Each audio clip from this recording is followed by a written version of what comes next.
day in my life as a factory worker dito sa Taiwan. Day off ko nga pala sa araw na ito. Kaya samahan nyo ako guys na gawin ang bagay na gusto kong gawin tuwing day off ko na palaging hindi natutuloy.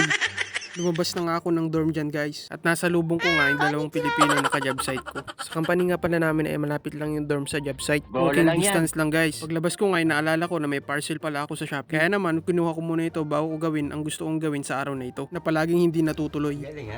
Kaya naman nagpipindot na ako dyan para kunin ang parcel. Katapos nun nadaanan ko ito, hindi ko alam kung gasolinahan o bilihan ng tubig.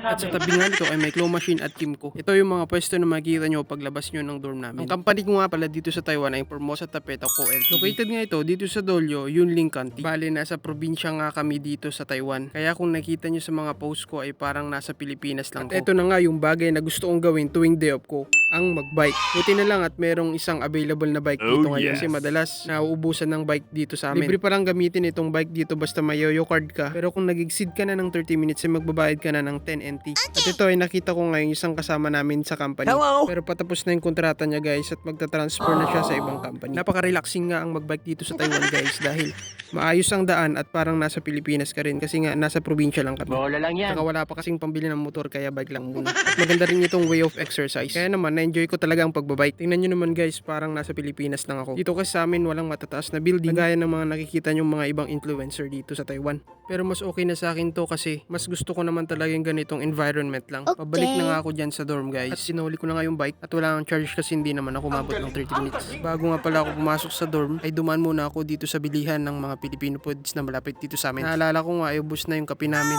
Kaya bumili muna ako. Hindi nyo nga natatanong ay coffee lover din ako. At ito ang kailangan ko dahil mag-shift na naman ako ng schedule. Magto 12 to 8 na naman ako. At ito nga palabas na yung mga nag-duty ng 8 to 4 PM. So siya hanggang dito na lang guys. Salamat sa iyong panonood. Ako pa rin to, si Jue, OFW dito sa Taiwan. Marami ng ipon, na resibo. Aray ko!